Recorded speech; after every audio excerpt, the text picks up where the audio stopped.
গতকালকে ছিল আমার ভার্সিটির প্রেজেন্টেশন এবং একই দিনে আমার বাসায় আসার প্ল্যান ছিল। আমার ফ্রেন্ডের সাথে এসে এখানে ফুটবল খেলার কথা ছিল, যেই কথা সেই কাজ, চলে আসলাম মজা করতে করতে ফ্রেন্ডের সাথে গ্রামের বাসায়।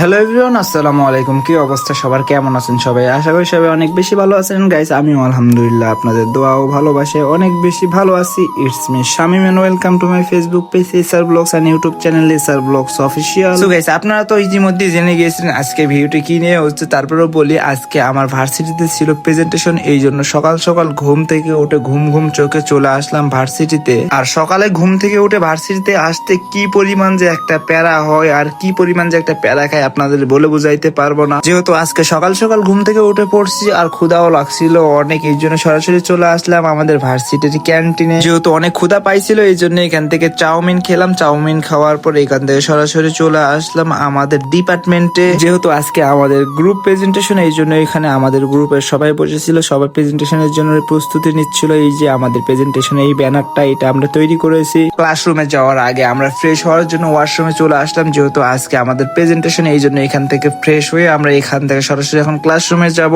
কি আর বলবো গাইস, মজার বিষয় হচ্ছে আমাদের গ্রুপকে প্রথমে প্রেজেন্টেশন দেওয়ার জন্য বলে, এই জন্য আমাদের গ্রুপে সবাই প্রেজেন্টেশন দিচ্ছিল এবং আমিও প্রেজেন্টেশন দিচ্ছিলাম। যাই হোক গাইস, আমাদের প্রেজেন্টেশন শেষ হওয়ার পর আমরা যে পোস্টারটা তৈরি করেছিলাম এখানে আমাদের টিমের সবার নাম লিখতেছিলাম, আর এই পাশে আর একটা গ্রুপ চলে গেছিল তারা প্রেজেন্টেশন দেওয়ার জন্য। এটা হচ্ছে আমাদের ডিজাইন করা ব্যানার। এন্ড গাইস, এক এক করে প্রত্যেকটা গ্রুপই প্রেজেন্টেশন দিচ্ছিল। আমাদের গ্রুপটা অনেক ভালো করছিল এবং প্রত্যেকটা গ্রুপই অনেক ভালো করেছিল প্রেজেন্টেশন। এন্ড গাইস, প্রেজেন্টেশন শেষ করে আমি সরাসরি ভার্সিটি থেকে বের হয়ে চলে আসি। ভার্সিটি আর দেরি করি না, কারণ আজকে আমি বাসা যাবো। আমার ফ্রেন্ডের সবাই অপেক্ষা করতেছিল, এই জন্য সেখানে দেরি না করে আমি সরাসরি চলে আসলাম এন্ড ফ্রেন্ডের নিয়ে আমি বের হয়ে পড়লাম বাসায় আসার উদ্দেশ্যে। যদিও আমি তাদেরকে রেডি হয়ে থাকতে বলেছিলাম, কারণ আমরা সময় নষ্ট করতে চাচ্ছিলাম না, এই জন্য রেডি হয়ে থাকতে বলছিলাম। আমি ভার্সিটি শেষ করে সরাসরি তাদেরকে নিয়ে আমরা বের হয়ে পড়ি। আর একটা বিষয় আপনাদেরকে জানিয়ে রাখি গাইস, আমরা কিন্তু সরাসরি চলে আসি ফুটবল মাঠে, যেখানে আমাদের এলাকার ছেলেমেয়েরা ফুটবল খেলতে আসছে। আমাদের পার্শ্ববর্তী একটা গ্রামে সেখানে আসছিল তারা ফুটবল খেলতে। আমরা সরাসরি সেখানে গিয়ে তাদের সাথে অংশগ্রহণ করি। যেহেতু আমাদের এলাকার খেলা আর আমরা খেলা দেখবো না, এটা তো হতে পারে না, তাই না? আর আমি তো একটু ফুটবল লাভার, আপনারা হয়তো অনেকে জানেন অনেকে জানেন না, এই জন্য আমরা সরাসরি চলে আসি মাঠে। এখানে এসে একটু পরে আমাদের খেলাটা শুরু হয়ে যায়। সবচাইতে মজার বিষয় হচ্ছে গাইস, খেলা শুরু হওয়ার কিছুক্ষণ পর আমাদের টিমেরা একটা প্লান্টিক পেয়ে যায়। প্লান্টিক পাওয়ার পর